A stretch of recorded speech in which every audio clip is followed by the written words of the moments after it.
Welcome and thank you for being with us today in the United States, in the Middle East, and across the world. I'm Fred Kemp, President and CEO of the Atlantic Council, and we are delighted to be hosting a conversation with Mudassir Sheikha, one of the most interesting individuals in business anywhere, but particularly the Middle East. He is a co-founder and CEO of Careem, which was recently acquired by Uber for $3.1 billion in the largest industry transaction seen in the region, making Careem the only true unicorn in the Middle East thus far. And you'll hear a little bit about Empower Middle East at the Atlantic Council in a minute, because we'd like to have a lot more Careems, Mudassir. Today's conversation is hosted by this new Atlantic Council initiative, Empower ME, Empower Middle East, that's housed in our Rafi Curry Center for the Middle East at the Atlantic Council.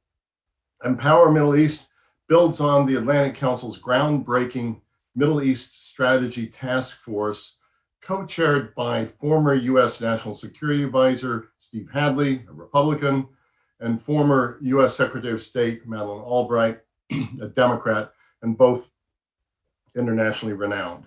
One of the task force primary findings was the urgent need to catalyze and support human and economic development in the region, with the belief that the Middle Eastern economies and societies can be transformed over the coming decades by its young generation, empowered by rapidly increasing access to new technologies. I traveled throughout the region with Steve Hadley and Madeleine Albright, and they were amazed at how many what they called green shoots already existed across the region that were very little known to US investors and European investors. And so we're trying to shine a light, not just on those green shoots, but with Careem, I would say one of the more greener shoots, or perhaps even a forest. We're delighted to have Mudassir with us today, because Careem's story is exactly the kind of inspiring and entrepreneurial venture that the region does need more of. He grew up in Karachi, Pakistan, before graduating from the University of Southern California and then Stanford.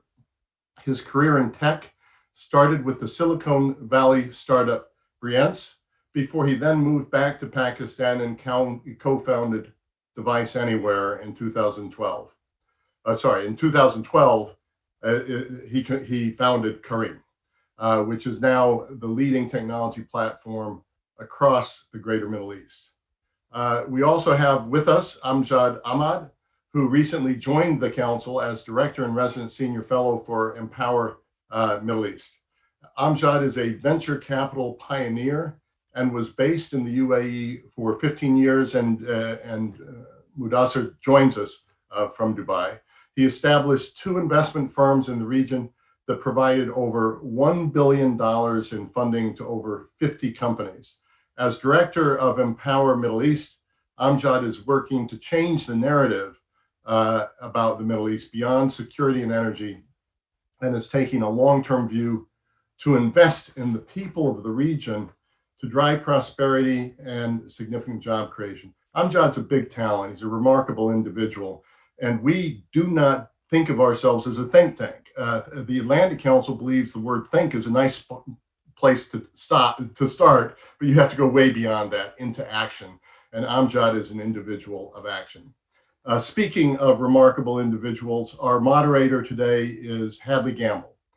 She is CNBC's anchor and reporter based in Abu Dhabi, where she interviews frequently world leaders and international CEOs.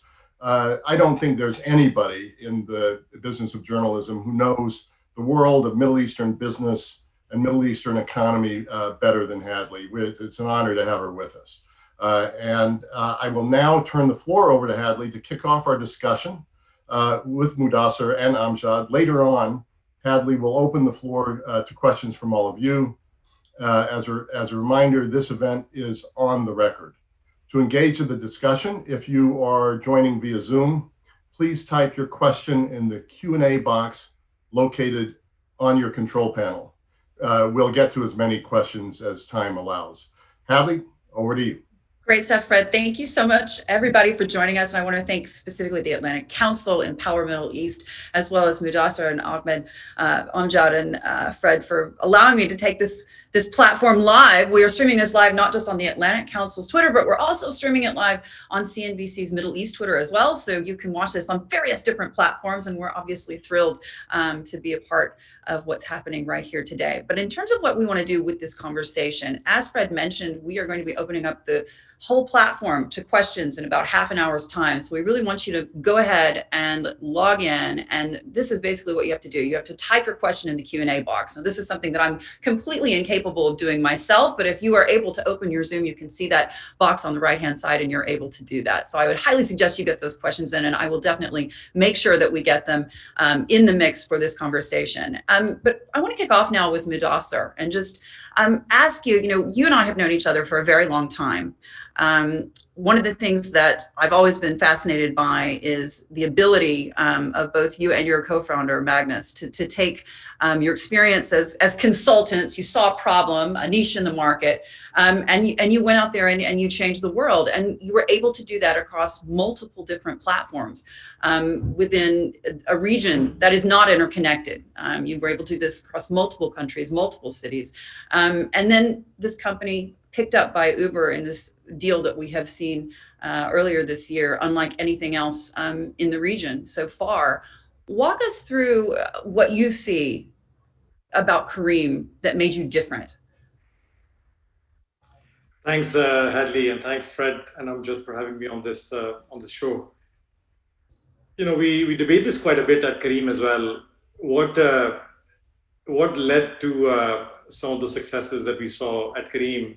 And frankly, we've made a lot of mistakes, and many of these mistakes we got second chances, and we got them right. But the one topic that keeps coming up as Careem's superpower is Careem's purpose. So as you might remember, there were two interesting things that happened before Careem started, which led to the sort of inspiration for Careem. Yes, there was a problem that we saw that we wanted to solve. But even before that problem were two life-changing experiences. One, in the case of Magnus, where he had a brain bleeding in 2011, and he was basically told that he might not survive the surgery that had to be done, and explicitly was told there's a 15% chance that you will not make it. So say all your goodbyes in case you don't come out the other end of the surgery. And as you can imagine, a 30-year-old guy going through that life-altering experience ends up reflecting a lot on what he has achieved in life or not achieved in life, and basically made a commitment to himself that if he survives, he will be Magnus 2.0, and that Magnus 2.0 is going to go out and build something big, and most importantly, build something meaningful. That's going to be his legacy on the planet. So that's really how Careem that's what started the journey to look for an idea, look for a problem to solve that we can actually build something around. And in my case, it was a little bit less dramatic and less life-altering. But as you mentioned, I was a consultant along with Magnus, come from Pakistan originally. And the head of the consulting firm would often joke around that Pakistan is the largest country in the world, 200 million people, that doesn't have that consulting firm's practice. And I was assigned to a team that was going out and looking for ways that we can establish ourselves in Pakistan. And, typical consulting firm, strategic consulting firm, you look for big clients that you can serve. So I made a list of all the big clients in that country that we could serve. And the results were quite shocking and a bit embarrassing as well, that out of a country of 200 million people, Pakistan only had one business that was worth $1 billion. Like one company in the whole country of 200 million people that was worth $1 billion. There were some oil and gas companies that were a little bit larger, but those don't count. And the realization was, what have we done wrong, right? Why are we not able to produce these large and lasting institutions, which come so naturally to many other parts of the world? And I would often joke with Magnus, man, you're from Sweden. I don't know what you guys eat for breakfast, because you produce an IKEA, an Ericsson, a Spotify, a Skype. It just happens more naturally to a much smaller population than it happens to much larger populations in our part of the world. So anyways, there was a big desire to build something big, build something meaningful. We believe we can do it. We started looking for a problem to solve, landed on transportation and mobility as a challenge since we were consultants constantly traveling, and then really resolved to build something that can hopefully outlast us and people after us as well. So purpose really became the superpower of Careem in this journey.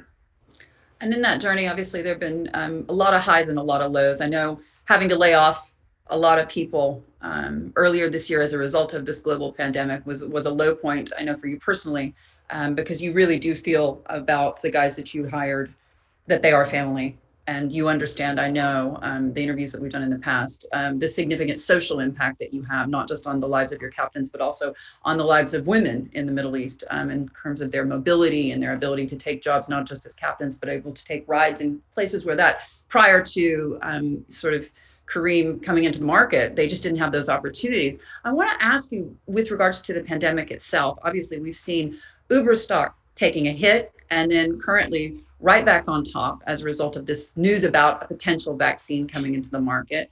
Where do you see Uber valuations headed at this point, given the fact that we have seen over the last week or so a lot of good news in the market about a potential for a vaccine in the short to medium term? Yeah, I wish I had a crystal ball, but I'll tell you what I see, right, from a business and opportunity standpoint. And sitting here in Dubai, looking at this region that has 500 million people, all the way from Morocco to Pakistan, and most of this region, as you know, Hadley, we missed out on a lot of development that happened in the rest of the world 50, 100 years ago. There are some bright spots like UAE, to some extent Saudi, but most of the region did not build the infrastructure that gave people in other parts of the world a certain quality of life. So for us, technology, digital is an incredible way to leapfrog. You know, we can do things more efficiently than were done before, in a way that our people will have a higher quality of life than people that might even live in developed markets. You know, I sometimes often use example, and this example is no longer valid and applicable, but there was a point where in Cairo, you could get a car in 3 minutes by opening your app and asking for a car. But in Paris, when some of the challenges were happening around Uber, it took you 15 minutes to get a car. So in some ways, look, it was becoming a little bit easier to get transportation in Cairo than it was in Paris, right? And that's really the power of leapfrogging. You actually adopt technology without having the baggage of legacy infrastructure and are able to do some of the advancements faster than more developed places. So COVID and some of the COVID has been an accelerator for digital transformation, and more people in this region are doing things digitally than anyone expected. So I feel that we have actually been put on a booster where a lot of the commercial activity that was happening in the offline world less efficiently is now moving faster than ever digitally. And as Careem and also Uber in the region, we are the largest technology platforms in the region. We're not just mobility companies, but if you look at the number of transactions that happen on the large technology platforms in the region, we are by far the largest collectively. So if there's anyone that can lead and take advantage of this accelerated digital transformation in this region, we've got to be there. So opportunity is large, and we are moving towards it faster than ever before. And no doubt about it, that is reflected in the regional potential aspirations there of SoftBank, because we've seen recent reports that SoftBank obviously could put a base in Abu Dhabi, something that maybe was unimaginable a couple of years before. But I want to kick off the conversation a bit with regards to the difficulties in scaling, because that's something I've been talking about in the region for the last decade or more, and the challenges that you face as a company, a potential unicorn, let's say, in getting to scale. What is the advice that you have for those who are interested in pulling off the second Careem? Let's understand the challenges a little bit, right? Because then we can figure out what does it take to overcome the challenges. From our vantage point, there are 3 high-level challenges. And of course, there are many, many more at the next level. But there was a funding challenge. It was extremely difficult to raise money for businesses in the Middle East, because Middle East was known for all the wrong things. And the only people that you had that could invest or that would invest in local businesses were local investors, and the deepest pocketed local investors were also investing abroad to diversify away from the region, right? So there was just a structural issue around raising meaningful sum for Middle Eastern businesses. But I feel that that's on its way to getting solved. There's probably even more money that can be absorbed in the emerging ecosystem. So funding, hopefully, we're on our way. The second big challenge is talent, especially technology talent. To build platforms like Careem, and we have had our challenges, and we've stumbled, and we've recovered, and we've stumbled, and we've recovered. How do you get the engineers, the data scientists, the architects that can build these type of platforms? There are not that many of them globally, and most of them are employed by big tech, or they're living in San Francisco, London, New York.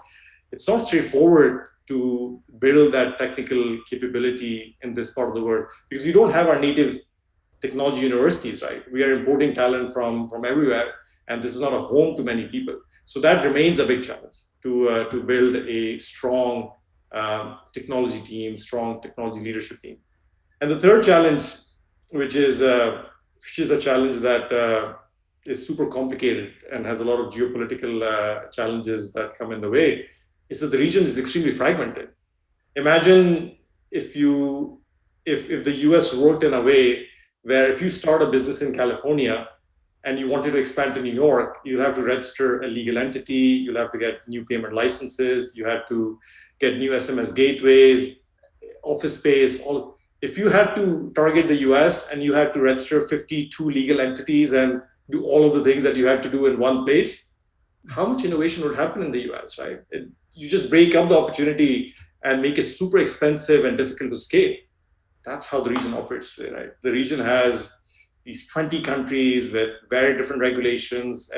And to scale, you need to go and overcome all of these challenges every single time. And the problem is none of the countries is big enough to justify the investment required to build these technology platforms. So it's essential for you to target the entire region, but it's extremely difficult and costly to go through the hoops every time. So that's a big, big challenge. So my advice is, find the right people who know the different markets. Make sure that you empower them fully. Raise as much money as you can, as fast as you can, because it's going to cost you money and people to overcome these things.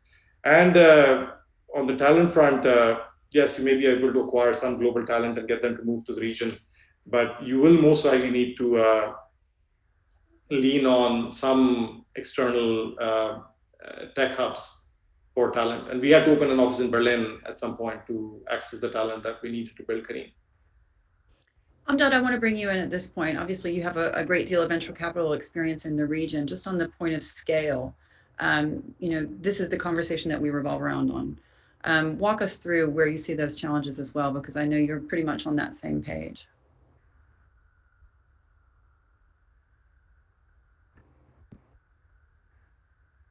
I think you might have your volume down. Amjad? Amjad? Hi there. Sorry, There you I lost you.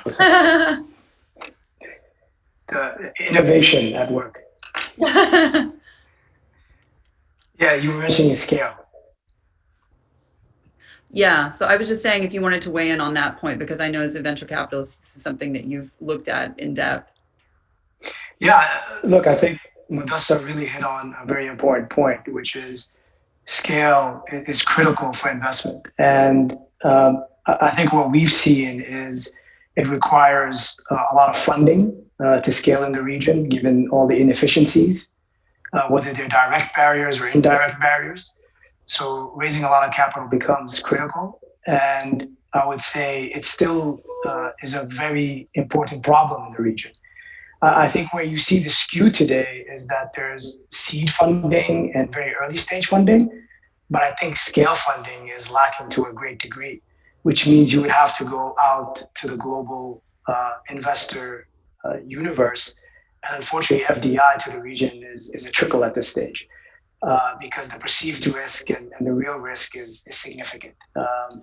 For a host of reasons, international investors have shied away from the region. So scalability is something that we have to crack. And I would say that, don't just look at Careem. I think there have been other companies that have done it. I think the ventures you don't hear about are as important as the ventures that you do hear about. Personally, I've invested in over 50 companies, both private equity and venture capital, and we've grown them, and they've created jobs and they've created opportunities. But we need to fix these things. We need to fix the funding. The talent pipeline is a big issue, as well as the fragmentation and scale in the region. The other thing I would add is our intermediary universe in the region of investment bankers, venture capitalists, private equity is very weak.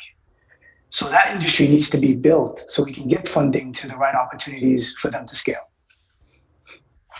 In terms of what happens next with regards to the broader ecosystem, obviously the idea that we could have a SoftBank moving into Abu Dhabi does seem to lend some credence, to the idea that there are a lot more opportunities potentially in the region than we had seen before.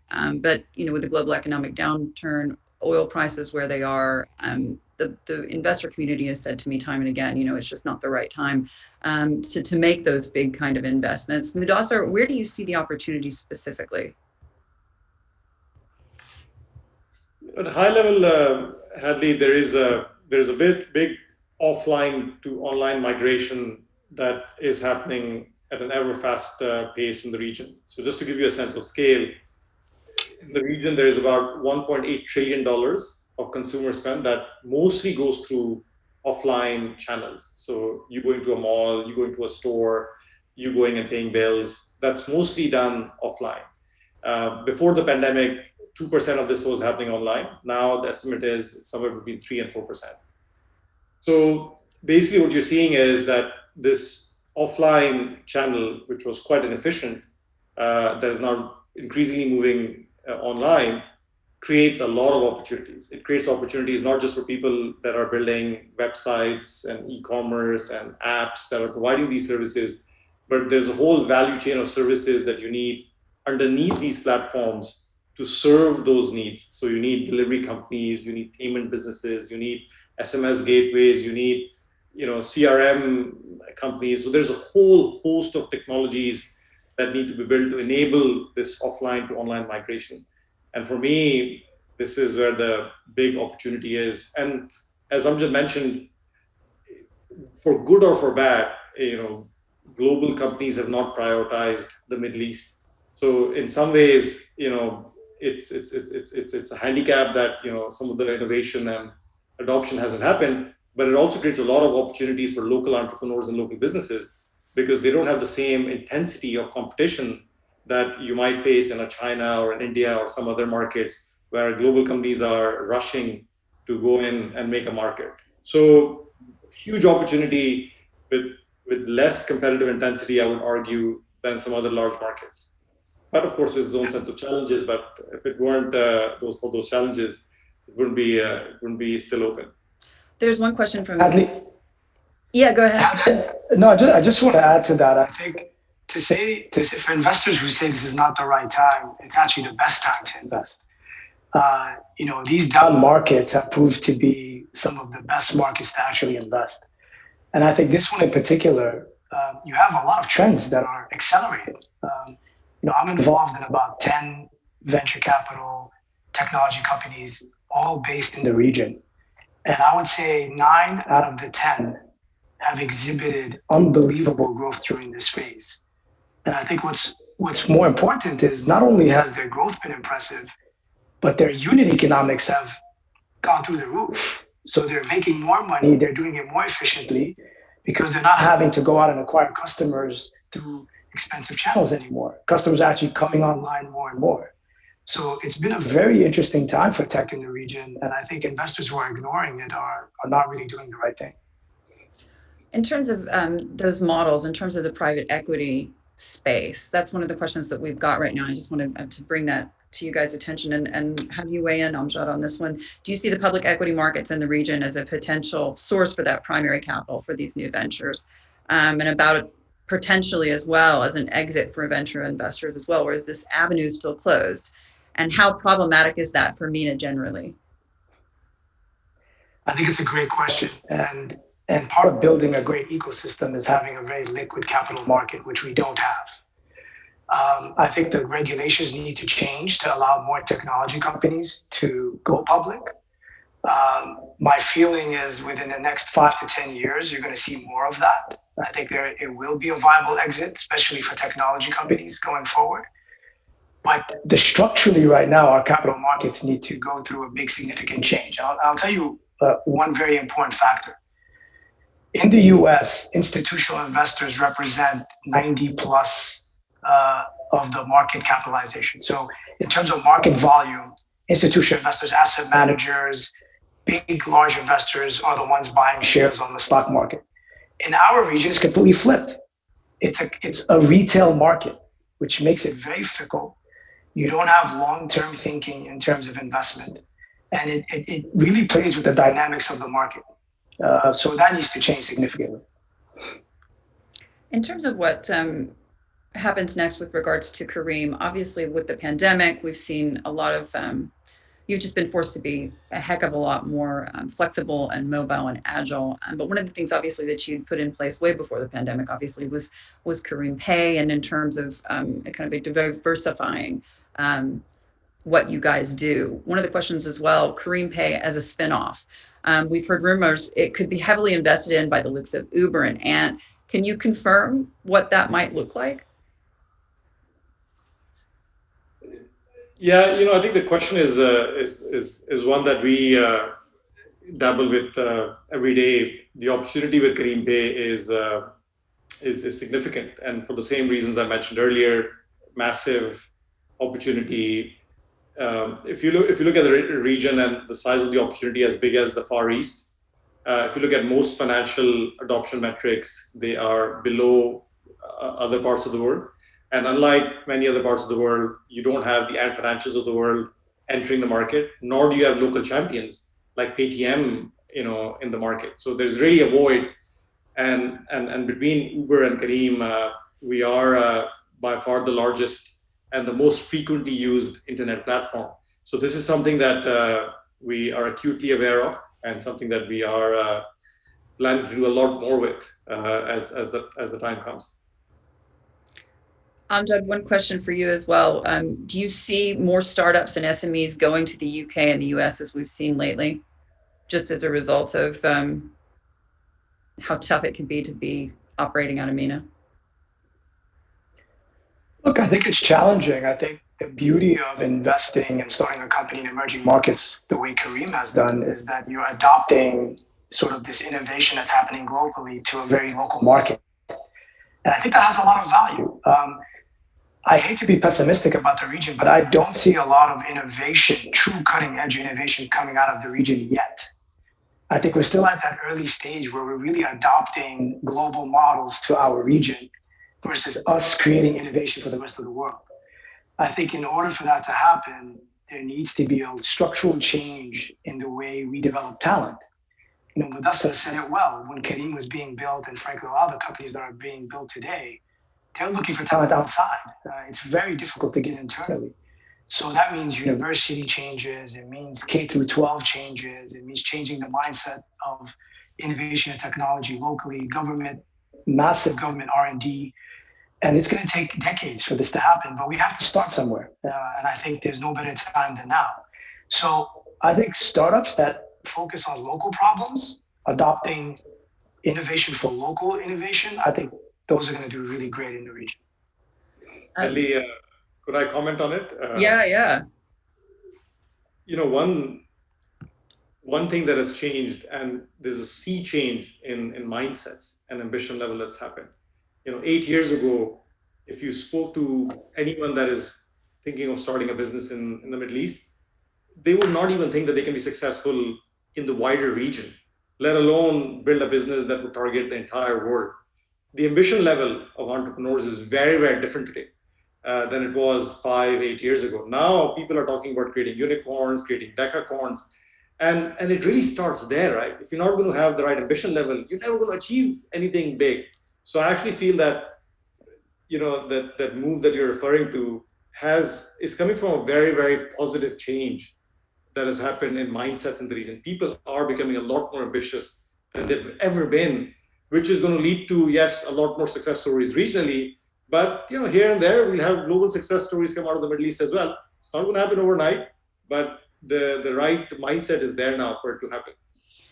And just to follow on to that, Mudassir, you've had a lot of experience dealing with governments, even in the UAE. I remember there was a conversation that you guys had to have to be able to operate between Abu Dhabi and Dubai, and something that Uber at that time couldn't even manage to get past. I always thought that was quite amusing to see you guys sort of navigate that. When you think about policies in the region, is there one thing in the region specifically that you would want to implement or change in order to promote the kind of entrepreneurship that we really need to see in order to create the jobs? Yeah, it's a great question, and there are certain things that are at the industry and the country level that need to be changed. For example, there are a lot of fintech startups in the region now, and the regulation is really not moving as fast as it should to give them the space to operate.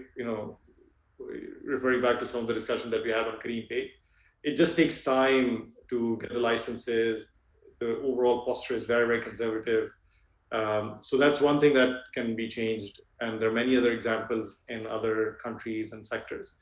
But I think the two biggest things I feel on the policy and the government intervention side that can happen in addition to some of the funding that's becoming available is, one, we need to start building our own science and technology universities that's going to start producing the talent that's going to start leading to more such businesses happening from the region. This is something that takes decades. If you don't start now, and if we simply solve for the next 6 months, the next 2 years, we're never going to have that talent that's going to build our Googles and our Facebooks over time. So that's something that needs to be solved urgently. We're already super late on this topic. And second, we can figure out a way for a company that is registered in Abu Dhabi or Dubai to be able to operate freely in the entire region. That would unlock so much value. It's unbelievable how something as it's not rocket science, right? We should be able to figure this out, and it's creating so many hurdles in the way of entrepreneurs that are trying to scale businesses with relatively humble funding, and it just means that they cannot become big. It's sometimes existential. Amjad, do you want to weigh in on that specifically? I think the number one thing that needs to happen is free movement of goods, free movement of services, labor, capital, and data. I think if those barriers come down, you'll see a significant amount of investment coming into the region. Because again, investors want scale. And today, capital is global. We're competing against China, we're competing against India, which already has scale. We need to create a region that a company can start in Abu Dhabi and scale to Saudi, scale to Egypt, and vice versa. If we can't do that, it's going to be very difficult for the entire region to benefit. But I think that's the critical point, is that I think countries need to start thinking outside of the box in terms of, a company started in Amman, for example, can be very useful to the UAE, right? If it scales, and it needs to scale. And it scales through its regional neighbors first. So I think as these barriers come down, everything else will take care of itself. I think the private sector will thrive, and you'll have more competition, which is actually healthy for developing more companies and scaling more companies. We have another question, if I can bring this up. This one's from Dina Sharif, and she's just asking, you both mentioned the region has waited or has a long way to go still, but in spite of that, we are seeing that enormous opportunity. And during the pandemic, deals continued to close, new VC funds were established, and we saw a unicorn emerge in Egypt in the fintech space. Perhaps most importantly, we're also seeing a rapid increase in the number of women-led businesses that are performing well. And she's curious to know more about the role that you plan to play, Mudassir, as an entrepreneurial leader to draw increased investment to this region, to the MENA region, and to support the evolution of the local and regional ecosystems. Yeah, so look, we're trying to solve this regional fragmentation issue a little bit. And the way that we're trying to solve this is through what we're calling our super app vision. And the idea is that all the sort of complexities that are different in different countries, let's abstract them away for people that want to offer services to people anywhere in the region. So let's say if you are a business that sells some widgets and you're based in Jordan, and now you want to sell those widgets to someone in Morocco. Today you have to do those 10 things, but tomorrow if you build your service on the Careem super app and leverage the Careem delivery service, leverage the Careem payment systems, use Careem's customer base to market your products, then you actually don't need to go and set up the business in Morocco. It's basically like you're operating in California, but serving customers in New York. So what we are trying to do now is let's make it less expensive, less burdensome to create regional businesses by having a super app that transcends the region and abstracts a lot of the complexity that we had to create and we had to overcome to scale our business. So that's one thing that we're working on. Look, other than that, we still believe that there's a long way to go in our purpose of simplifying the lives of people and building an awesome organization that inspires. The people in the region are still stuck on very basic topics. My father, when he wakes up in Karachi, a lot of times he has to worry about ordering water so that the family can take a shower. We're still dealing with such basic challenges. And when you're dealing with such basic challenges, then you don't have the time and the mind share to think of big things and do those big things, right? So if we can, through the super app platform, just make a lot of these basic things easy for people, then just free up potential. And on the last part of our purpose, building an awesome organization that inspires, maybe the region thinks that they can create unicorns and the region thinks they can create $3 billion businesses, but that's not the end, right? The end has to be, we should be able to build lasting institutions that become worth a lot more. And more importantly, forget about being valued a lot more, that can impact the lives of people at scale in a very meaningful way. And inshallah, that's our quest for chapter 2 and more of Careem. In terms of Abby, go if ahead. I can add to that, I think Mudassir actually has already done what Dina has suggested. And I want to talk about the impact of Careem. When Careem exited, they created about 75 millionaires, roughly. Those people are starting businesses. Those people are reinvesting in the market. The venture capital funds that invested in Careem made a great return, which in turn will attract new investment to the region. So I think there's been a big impact already done. And if you look at people before them, like Bait.com, that was a success story. They created a couple of other companies. Souk, people who exited Souk created other companies. So I think the more success stories we have, like Careem, it sort of takes care of itself. The market develops and the ecosystem develops, and you actually have good things happening. And that's the punchline. It's not just about building a $1 billion company, but it's the ripple effect that you have from doing that. I have one more question that I thought we could bring in at this point in terms of talking about the undoubted, this one is from Tina. She's saying, undoubtedly digitization is accelerated because of the COVID-19 pandemic. What do you see as the effects that this has had on the regulatory frameworks? Is it becoming more effective, she's saying, because of more interest in funds, or rather ineffective because of uncontrolled growth? And of course, we've seen that reflected in the markets. Amjad, if you want to take that one. So we've seen in the last 9 months a positive acceleration in terms of regulations. I think everyone had recognized that technology during this time really helped the entire economy. So what we're seeing are barriers starting to come down. I think fintech is an area we talked about. I think you're going to see rapid change in fintech. And before that, it was really slow before the pandemic. And I think now you're going to see that accelerate.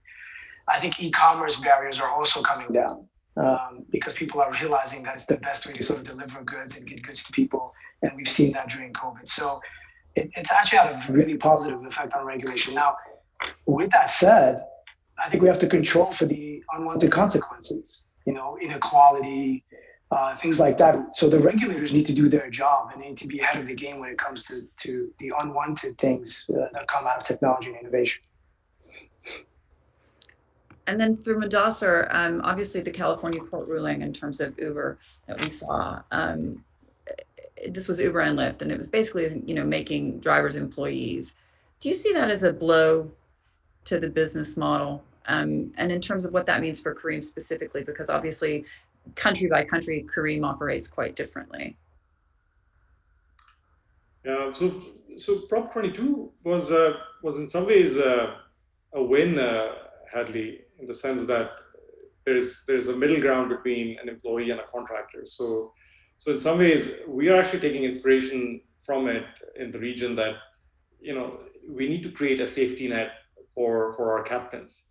And that safety net can be built in a few different ways. There's a healthcare component to it. There's a minimum wage component to it. There might be a few other elements to it.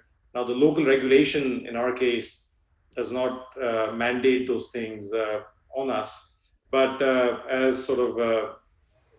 as captains have been a core part of the Careem story, and we're super, super grateful for everything that they have done to build Careem.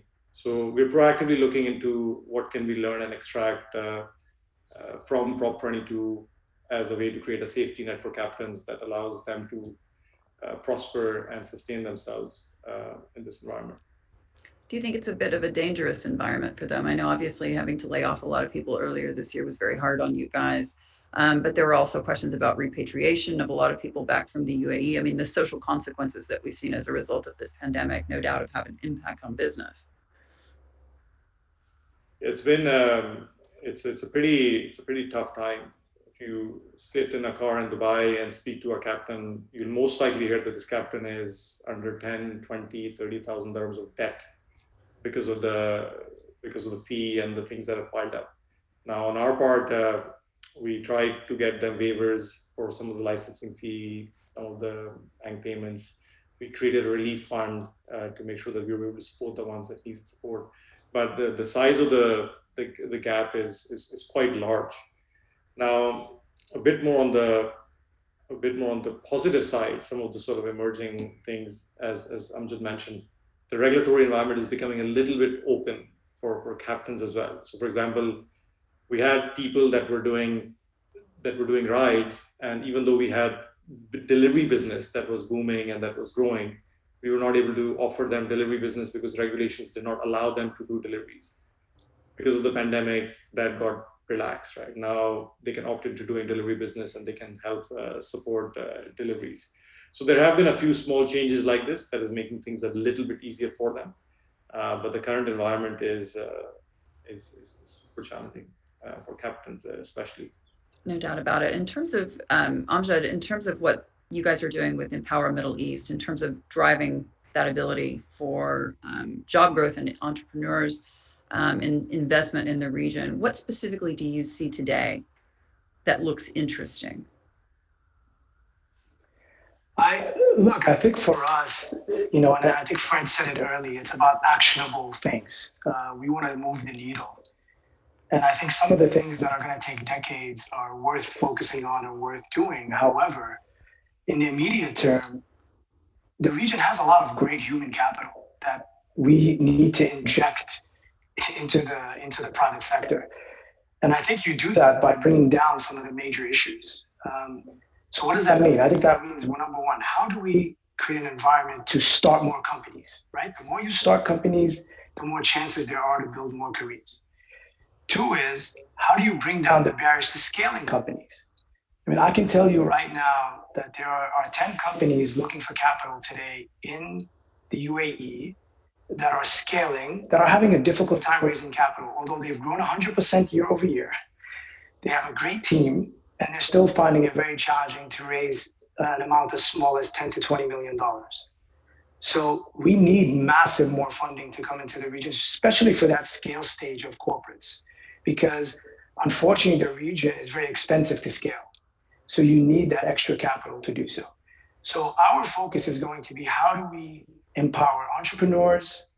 How do we empower women to get more involved? It's an underdeveloped asset, or underutilized asset, I should say, in the region.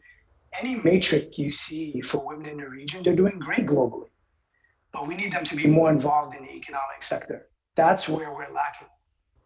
The participation rate needs to increase dramatically.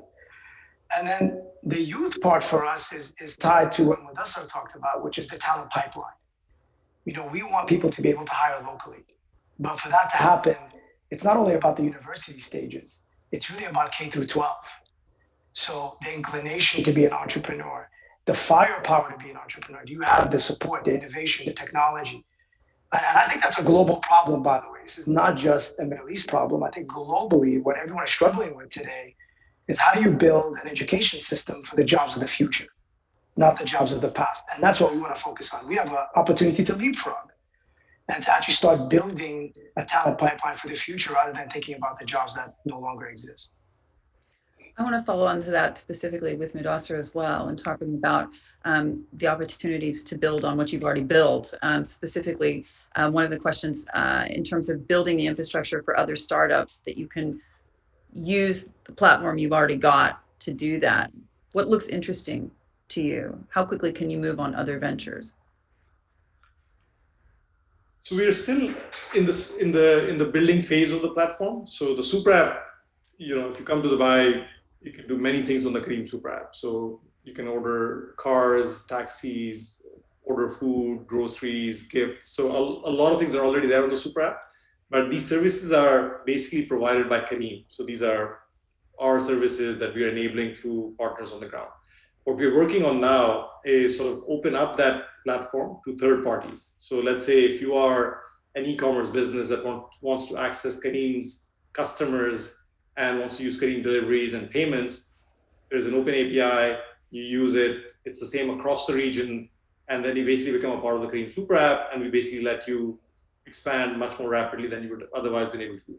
So before the end of the year, we will actually onboard our first third party. So it's actually happening as we speak. And this will, of course, we'll learn a lot. There will be teething issues, but somewhere in Q1, Q2, this should be available publicly for anyone to work with and start building on the Careem super app. And then Amjad, one for you. Do you think investors are willing to take risk as much as founders in the region in seed or growth stage, or are they waiting, do you think, till most of the risk disappears by the time they come on board? It sounds like someone who knows investors in the region well. No, look, this goes back to my point before about building a stronger venture capital ecosystem. I think there's no denying today that it's weak. The number of players is too small. The amount of capital going into venture is too small. So it puts a lot of the power in the venture capital industry versus the founder. What we'd love to see is competition, right? We'd love to see that when rounds are being done, that you have multiple VCs, numerous VCs going after that round. And today that's not happening. So the reality is that they're getting better pricing, they're getting better terms, and they're really squeezing founders, unfortunately. And I know Mudassir sort of went through that at the early stages from my recollection of his journey until they really started scaling where the power shifted. But today the power is with the VCs. And again, it's because of how underdeveloped the venture capital industry was. So if I'm a regulator or if I'm a country, I'm really focusing on this VC industry to make it more robust, to ensure that there are a lot of players with a lot of capital to go into founders. And we've got another one from Mazen, because we're coming up close to time, and I want to make sure I get as many in as I possibly can. While success stories like Careem will undoubtedly attract more scale capital to the region, what do you think is required from the region to grow funding availability on the very early stage end of the life cycle? And Mudassir, I think you can speak to that from your own experience. Yeah, as I think Amjad has said, Adli, I don't think early stage is an issue anymore. In fact, I personally know startups with super early stages that have gotten term sheets and raised money without much problem. The gap at the moment is on scaling, so maybe Series B, Series C, and onwards. And that requires a slightly more clear visibility to an exit, right? Like at the moment, the exits that have happened in the region have happened, there are few exits that have happened from global players buying up companies like Careem, but there hasn't been a local ecosystem that's helping the exits, right? Whether ability to list on local exchanges or local businesses buying each other. And I feel that we may see some of the latter happen soon, because what's happened as a result of COVID is a lot of offline businesses have realized that there is no option for them not to go digital. And when you have that realization in such a stark way as a result of the crisis, the first thing you do is you try to do it yourself. You're like, easy peasy. It's an app. I can build it, hire some people, and off I'll go. And that's what's happening now. But very soon they'll realize that, oops, it's actually not that easy. It's a mindset. It's a different way of thinking. It's a different way of working. It's a lot of struggle. And after they stumble once or twice, then they'll be like, okay, now this is the business that I'm in. Who is doing this business in the digital world? Let me just go and buy that business and basically make that my digital arm or digital strategy. And that's probably, in my view, that's probably like 6 to 12 months away from starting. And when that starts happening, then the exits there'll be more exit options. And then automatically the Series C, B challenge will start to get filled as well, because you will see a path to an exit. Yeah.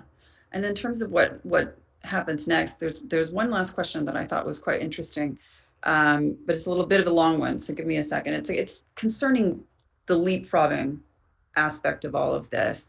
Question: is leapfrogging simply a term we use to say skipping market development steps, even when those are necessary? And the comparison is comparing Cairo and Paris. In Cairo, you can order the car in 3 minutes, 15 minutes in Paris, to highlight that leapfrog accomplished by Careem. In terms of the leapfrogging element, it's not a critique, this questioner says, but it's common to many tech companies in the MENA and developing world to sort of build off of something else. Is it not the time that in developing countries specifically, we escape that leapfrogging discourse and mindset, and rather get in a mindset of truly building something like soft and hard in terms of infrastructure and maximizing value beyond our current models? Yeah, it's a good question. And then maybe there is some misunderstanding on the definition of leapfrogging. What I meant by leapfrogging, at least, was there isn't a legacy industry that's coming in the way. So the reason why it was difficult for Paris to get a car in 3 minutes wasn't a technology problem. It was a challenge of a very well-established taxi industry that was coming in the way. But when you don't have a taxi industry to speak of in many of our countries, because that infrastructure didn't get developed at the same scale and extent, then there's just a gap, right? And then the leapfrogging becomes a lot easier. The new technology gets adopted without bottlenecks. But the question, I just, if I understand the essence of the question, it is that should we start going a bit deeper into the things that, like, should we start making microprocessors? Should we start building those kind of technologies that'll make us a bit deeper on this pursuit? And my response to that is, if that's what the intent of the question is, we can't. We cannot do it. And it's not just a capability issue, like Amjad pointed out, but it's also we have so much to do already. I'll give you a simple example. There's a service called Twilio. It's a publicly traded business. If you want to send SMSs to anyone in the world, you sign up to Twilio and you plug in their API, and now you can send SMS to everyone. Twilio didn't operate in the Middle East when we started. What did we have to do? We have to go country by country, sign up SMS operators, make sure that they're working, and then really stitch up a Twilio ourselves. So we created a Twilio within Careem. We created call centers within Careem. We created all of these additional services that are required to build an internet business that in other parts of the world, service providers give you, and you just latch onto them and you enable the service. We had to build our own maps, for God's sake, right? No one's building maps in the US anymore, because maps in Iraq are not working, right? The Google Maps is not as accurate as it should be, and our cars keep getting lost. So my point is, there's so much to do at the middle layer that we're already doing just to scale our business reliably, that we don't have the time and the capacity and even the capability to go even deeper. So we are going a lot deeper than you realize. And to Amjad's point, a lot of innovation may not be happening in the business model. A lot of innovation is happening below that business model. Uber could not compete with us on reliability because we were doing all of these things that weren't even visible to them in many developed markets. But these are the things that you need to crack to scale a business reliably, right? How do you handle cash payments at scale? How do you fix the maps that are not working? How do you educate captains to speak to customers in the right way when they've never sat in a car with a woman in culturally, right? There's so many challenges that need to be solved. which are not obvious, frankly, at the surface, but they still need to be overcome. It's interesting. Amjad, I want you to weigh in there. I think that's a good way to close this out because we've got only a few more minutes. Yeah, no, I think leapfrogging is exactly what Mudassir said. We weren't talking about sort of bypassing things that need to be done. I think there are things that have to be done that structurally we need to change for sure. That's not the issue. But I think the issue is that we have this opportunity where we don't have these legacy assets and legacy services, so we can sort of bypass the pain and just go straight to the solution, which Careem has done very well, as well as others. For me, I think the bigger point here is about competition and local competition. And I just want to highlight one simple stat to you that I think will give it away. If you look at the top 10 market capitalized companies today in the US, only 3 of them were around 10 years ago. Only 1 of them was around 20 years ago. So what that tells you is that you have this great capability of rejuvenating your corporate culture, your corporate base, and having new enterprises come up. We don't have that. We have very stodgy old companies that are there because of barriers. There's lack of competition. I think if all that comes down, what you'll see is this great influx of new companies and corporates. And back to the M&A point, you'll have more M&A in the market. Today, they really haven't felt the pressure to do M&A because they're giants who continue to earn cash flow, whether it's good or bad. So I think that needs to change. I think the competitive landscape, if it becomes more competitive on a national level, you'll see a lot of good things happening in the market in terms of venture capital, in terms of new companies being developed, in terms of innovation. I think that's the opportunity. Guys, I think we're going to have to wrap it up and leave it there. Across multiple time zones in many, many countries, just to thank both of you for joining us. It's been a fantastic discussion and very, very interesting for all of us across multiple platforms, CNBC International, the Atlantic Council, Empower Middle East as well. Mudassir and Amjad, thank you guys so much, and we'll have to leave it there. Thank you. Thank you.